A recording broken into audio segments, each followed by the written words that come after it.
Durham region. The opinions expressed in the following programs are those of the participants and do not necessarily reflect those of Rogers nor Rogers TV.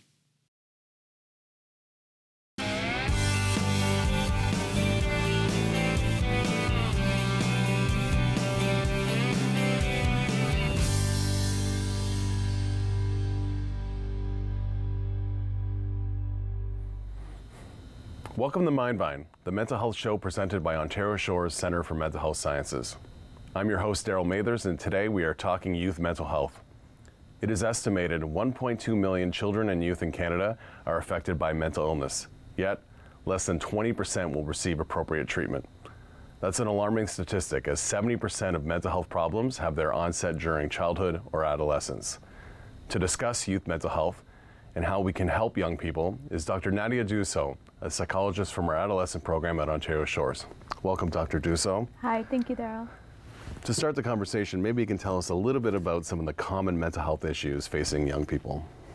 Well, I'm seeing that there's a wide range. So I would say a lot of mood disorders, depression, anxiety, all the types of anxieties you would think about, social anxieties, especially right now. We're also seeing a lot of adolescents struggling with problematic eating behaviors, whether it's eating disorder specific or just having trouble with body image, and associated self-esteem, relationship difficulties. So some are not diagnosable, but definitely life stress, I would say. You talk about life stress as people living with young people, loved ones. Are there certain times of the year or milestones that we should be cognizant of as we look to young people and try to closely monitor for signs of mental health issues? I would say many transition points are really important to pay attention to. So for instance, when children are going from being in middle school to high school, the start of a new school year, those are big transition points for adolescents. Any other milestones that can come up. So even if it's things that you wouldn't necessarily think associated with mental health, like social pieces, like going to their prom, doing things that are group-oriented, even just little things that could be stressful to them. So I think part of it is getting to know what's stressful for your adolescent, but definitely transition points are hard. As parents, I think we all want to know, how can we or how do we influence the mental health of our children? It's a big question. I get that asked a lot. I would say as parents, I think role modeling is really important. Like taking care of ourselves and like taking care of our health is one piece. But I think making the conversation safe. So asking about mental health, asking about how they're doing, asking if they're feeling okay. If you notice any changes to their routine or their behaviors, even small things like sleep is off, their eating is off, I would say pay attention to those small signs and invite a conversation. Maybe it's nothing, but maybe it's something. And if adolescents know that you're open to talking about some of these struggles, it just gives them a bit more of an invitation to do so. As we look at our children and the young people around us, look for answers as to why they might be struggling. And are there particular things that we have to maybe watch out for, or environmental factors that can negatively impact their mental health? So I think that, coming through such a huge change for them with the pandemic and the school closures and the online schooling, that set a lot of kids back with anxiety, especially going back into schools again and being full-time back into school. That really brought up a bit more of social anxiety. If there was any bullying or pressures from peers, they had a bit of a break from that. And now coming back into the school system, I'm hearing a lot of, anxiety around kind of being back with their peers. So I would say as highlights, it would be bullying, things happening in the schools that you and I grew up with as well. But I think it takes on a different level here with the social media pieces coming into play. And, kids really never get a break from their social environments as much. I would also say there's a lot of different images and messaging around body image and how men and women need to look, and a lot of strong influencers right now around that. So those are other pieces. So I think I'm hearing a theme in my own answer that the social media is definitely something to be mindful of, and kind of maybe having a conversation with kids about screen time. And they're used to screen times now a lot more than ever before. So as parents, having a conversation about what they're looking at, what they're using, how they're using it, if it's okay for them, just starting to have those dialogues can be important going back in. I want to touch on the social media piece a bit more, just as parents, especially when you talk about those transition years and milestones, right? your children are growing up and being, on the path to becoming adults, with that comes more freedom, more responsibility. Having a social media presence is almost a necessity at this point in civilization, for young people. How do we manage what they're doing on social media, how they're interacting, versus the freedoms that you naturally want to give them or they need to have in order to be able to function as adults? Like, how do we strike that balance? That's hard. It depends. I think it also depends on the age, right? So early adolescence, like I would say 12 to 14, I would encourage parents to invite themselves into the process, meaning just having conversations around social media, maybe setting some guidelines around time and what sites might be more or less appropriate, just to kind of give them a bit of education as to what they can be using at a younger age. As they get older, I think it would be, of course, giving them a little bit more autonomy. And I could almost hear any adolescent on my unit screaming at me if they hear me say, parents, invite yourselves in, right? So if they're like 17, 18, I would say start to pick up on any changes that you notice in their usage, if it's going over time, if it's too long, if you're noticing anything that's unhelpful for them or unhealthy to them, changes in their behaviors, then I would say to have a conversation around what they're doing and what they're looking at, and if they're okay with it. You've noted a couple different behavior patterns and changes and things like signs and symptoms to watch out for as you're watching these young people grow. If you feel like something is off and they need support or maybe something more than what you can offer as a parent, like what would you recommend a parent, what road would you recommend them going down? Oh, it's hard. I would say the first step, just mindful of how taxed the systems are, like community mental health supports are also overwhelmed right now. But I would say the first steps would be start with the school, like start to see if the guidance counselor can offer any insight, start to talk with teachers, if teachers are noticing any changes as well in terms of attention, concentration, attendance at school. Parents can drop their kids off, but then we don't really know necessarily what happens throughout the day. So start to gather a little bit of information. I would say start with a family physician to see if there's anything there that even just a couple of open-ended questions can get the ball rolling and giving a safe space to explore what might be happening.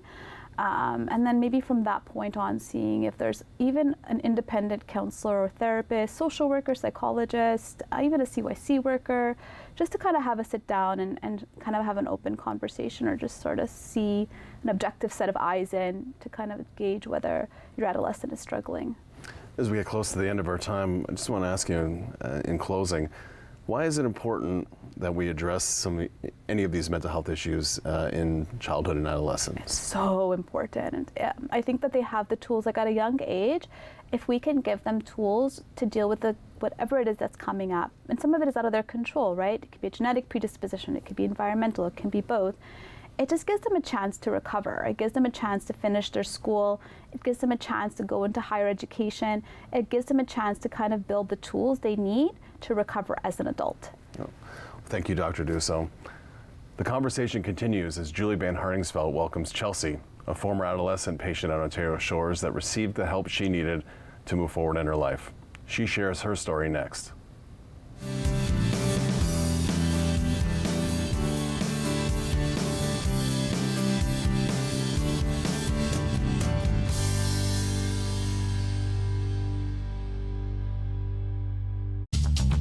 This program is brought to you by Ignite TV.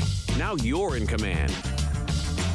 Visit Rogers.com for more details.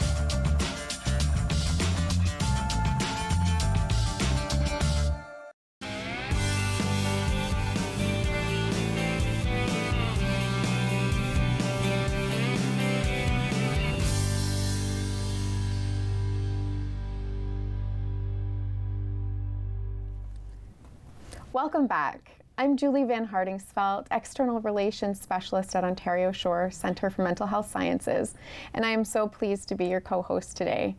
It brings me great pleasure to introduce Chelsea Lau as our guest. She is a celebrity at Ontario Shores and just an absolute pleasure, and I can't wait to get started and ask you a few questions. Welcome, Chelsea. Thank you for having me. Thank you for being here today. Before we get started on your Ontario Shores connection, I thought perhaps you could share with us a little bit about who you are, a little bit of your background and story. Yeah, of course. So my name's Chelsea. I came to Ontario Shores when I was 16. Prior to that, there was a lot of environmental factors that played into my hospitalization, one of which was my upbringing. So I grew up in Bowmanville. All throughout my elementary school career, I'd say I faced intense levels of bullying. So I was often made the target, one, because I had a quiet demeanor, but also because the color of my skin. At that point, the town wasn't quite as diverse as it was now. I think there was like 5 people of color, and me and my brother were like 3 of them. So at that point, you were very much singled out. I'd face a lot of ridicule based on my skin color, so I'd get physical attacks. So very often there was a creek behind my house, I'd get pushed into it. I'd get name called and stuff like that. And then I just kind of developed a more anxious demeanor because of that. I'm really sorry to hear that. We have featured you on the Mindvine podcast with Daryl, and there's lots of opportunity for people to dive in a little bit deeper on your history. I am really happy to have you here today and happy for you to share some of your success in your recovery journey. Are you willing to share with us a little bit about what brought you to Ontario Shores and your experience there? Yeah, of course. So before I went to Ontario Shores, I had experienced a lot of many hospitalizations at the local adolescent unit. So we had probably, at that point, we had been referred to Ontario Shores because the short stays weren't helping. When I got to Ontario Shores, the big thing that I noticed, and I talked about this on one of the first interviews we did, was the fact that it wasn't quite what I thought it'd be. I guess I had a lot of internalized stigmatization on what like a psychiatric facility would be. And I walked in, like the windows were bright, so immediately I felt very comfortable. When I entered Ontario Shores, I had a lot of anxiety. So I wasn't very comfortable speaking to other people. I spent a lot of time, like the first few days in my room. And the child and youth workers and the nurses and everyone that worked with me, my team, were very instrumental in taking me out and like really building my confidence, which was huge in my recovery. And yeah. How, I know you talked about the large windows, but what else about Ontario Shores was surprising to you in comparison to what you thought it might be before you arrived? So I made the mistake of watching, I believe it was Girl Interrupted, right before I got into Ontario Shores. So I was expecting like barred up windows. I was expecting there to be like nobody in the halls. I walked in and I think one of the first things they were doing was we walked past like that, there's an eating area, and they were playing games. And then we walked past the gym on the way to the adolescent unit, and there was actually like people playing in it. So I was expected, like, you have this kind of stigmatization of what you think it'll be and what you've been socialized to believe, and then it's completely different.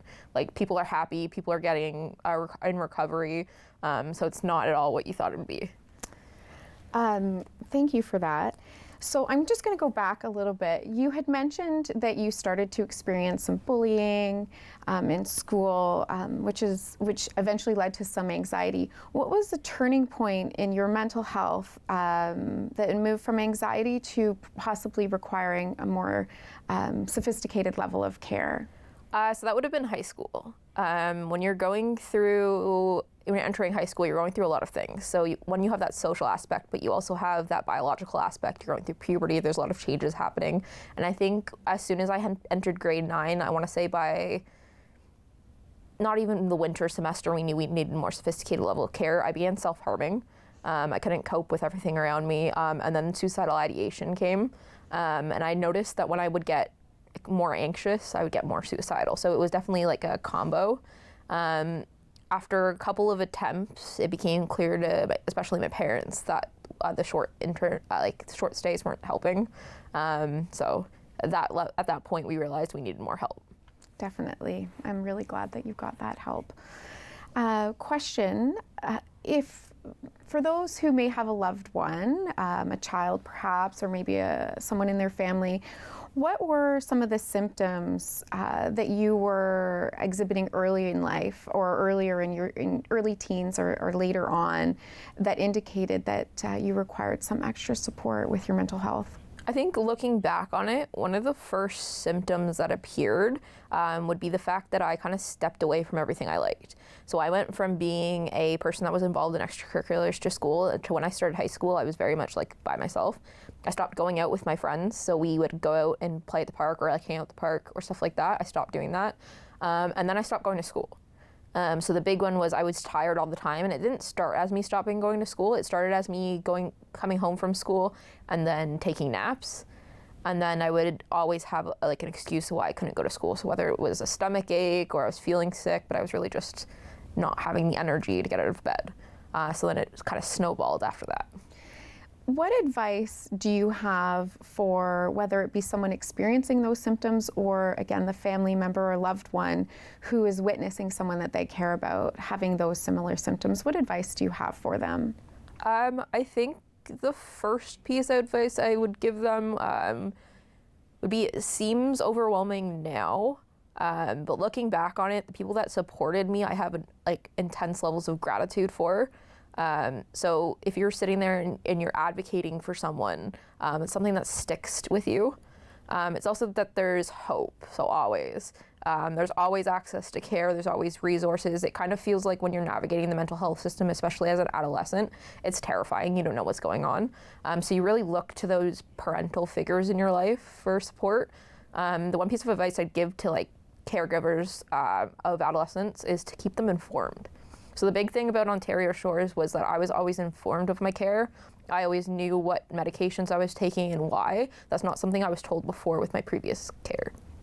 I was always informed of what treatments I was doing, and it kind of felt like I was a human as opposed to just an extension of my parents. So I think that's crucial. That's really great advice. Thank you. Before we wrap up today, I just want to say it's been so lovely to look back and see through the YouTube videos, and I know you were featured in some other materials within Ontario Shores, and you are just a true testament of an amazing recovery journey, and what an inspiration. I know that you're currently exploring or attending a master's program. Do you want to share just briefly before we wrap up a little plug to what you're doing now? Yeah, of course. So presently I work as a child and youth worker, but I am attending university to do a master's program in counseling psychology. Excellent. If you'd like to learn more about Chelsea, please feel free to check out our podcast, The Mindvine, available where you can listen to podcasts or view on YouTube. With that, we will be right back, and thank you so much. Have a great day.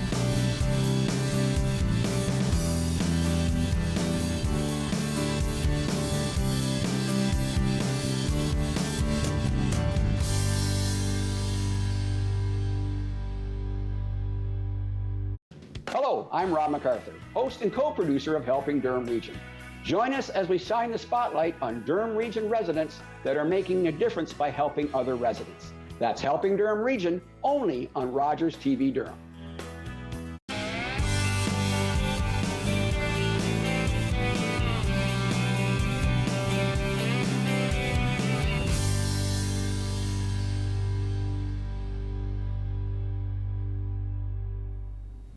When it comes to mental health, we all have questions. Same is true when it comes to Ontario Shores and the services we provide people impacted by mental illness. That's why we are proud to present Ask Ontario Shores, an opportunity to have your questions answered by staff, volunteers, and patients from Ontario Shores. Whether it is a question about symptoms, treatment, or directions to our main hospital site, we are pleased to provide you with a chance to learn more about Ontario Shores and mental health. If you have a question you would like answered by Ontario Shores, send it by email to communications@ontarioshores.ca, and it may be included in a future episode. Now I hope you enjoy this episode's version of Ask Ontario Shores. Coming to that pinnacle point of, I'm going to take my life. Terrifying place to be.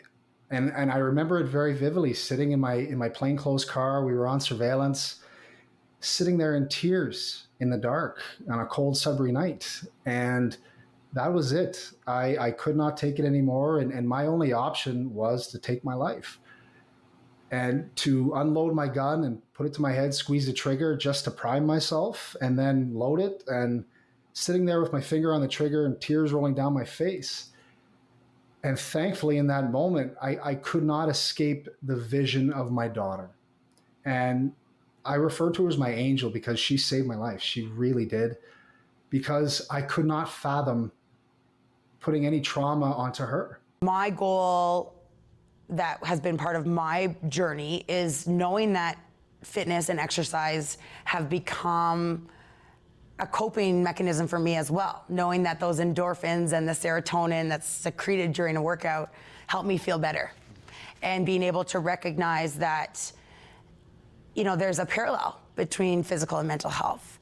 And really being open to that parallel and knowing that they go hand in hand. And I use that now with my coaching. And I remind people, and fitness is such a metaphor for life, right? And knowing that, you know, you fight through the tough times and it makes things stronger. And sometimes it's just a matter of like getting your mindset in the right place to know that you can get through it. I had taken some time off, and the family doctor had suggested that I talk to a psychiatrist, and I said, yeah, sure, but things were busy. Like it was middle of COVID, and everything was crazy. So I went back to work without talking to the psychiatrist. The psychiatrist is from Ontario Shores. He called me about 4 months later, and I said, listen, I'm just talking to you out of professional respect. I've seen my family doctor, and I've been back to EAP, and you know, I'm feeling really good. I've been back on the job for 4 months, everything's great. And he talked to me for a little while, and I think within 20 minutes, he had me crying like a child in front of his computer. And he says, Van, he said, you're not all right. He said, you're not all right. You need to be in our program. Excuse me. It was the first time that anyone actually looked at me and knew that I wasn't all right. But a few years into my practice of meditation, somebody brought some articles to the temple I was meditating at talking about mindfulness-based stress reduction. And the people were using these techniques and these ideas that we use in meditation to help people with mental health issues and to help people with anxiety and stress and so on. So I got kind of excited because I was like, okay, this work I've been doing helping people with mental health issues, and then this personal work I've been doing in meditation sort of came together. And it was really nice for me, and it was interesting.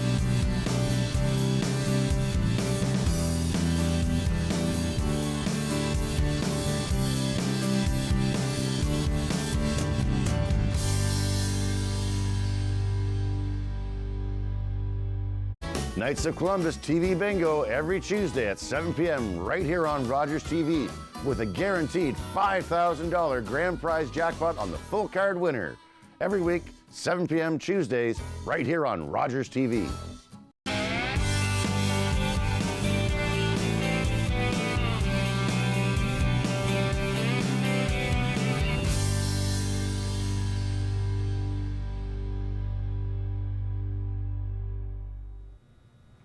Recovery is embedded in everything we do at Ontario Shores. Recovery from mental health can also mean different things to different people. Each episode, we are proud to bring you Recovery Moments, a segment where staff, volunteers, patients and families, and community members highlight a recovery experience from their personal or professional lives. Recovery Moments inspire our staff to keep making a difference. Here are this episode's Recovery Moments.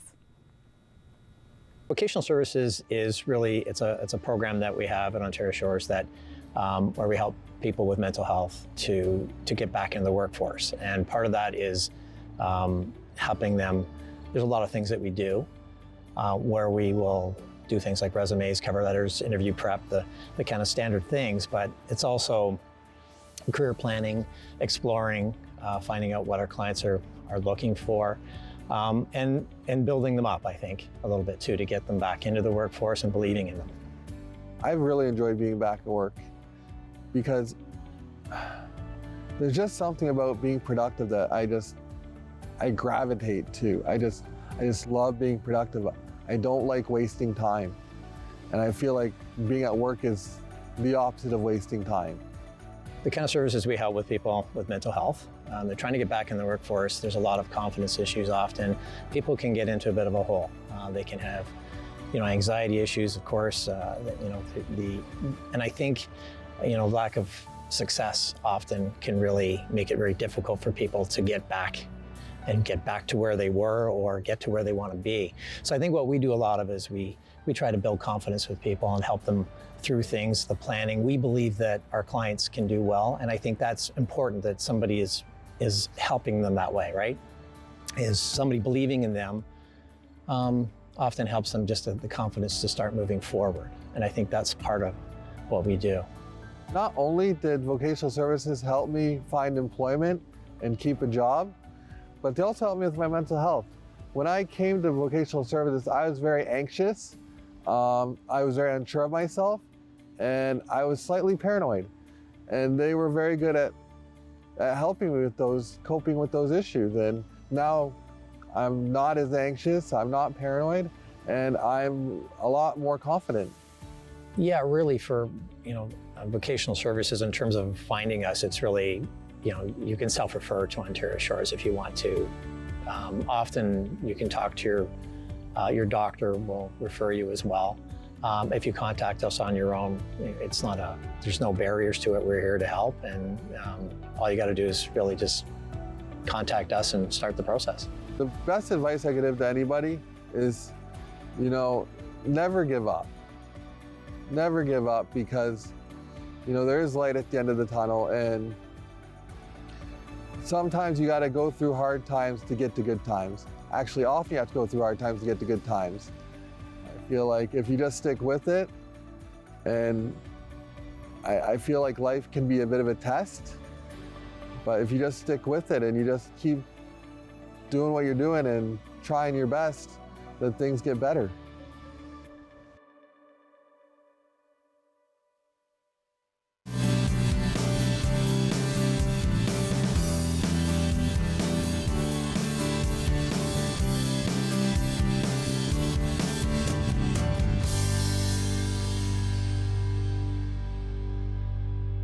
Think it's too late to become more fit? Think again. I'm personal trainer Karen Ross, and my mission is to help you take control and find your way back to health and wellness.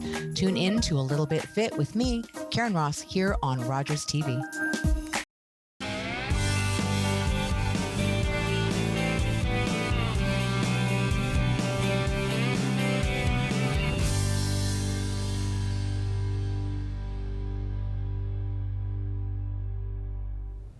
Thank you for watching this episode of Mindvine.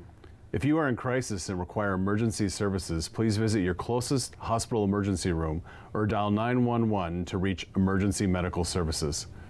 For more information about mental health and the services provided by Ontario Shores, please visit ontarioshores.ca/gethelp to learn more.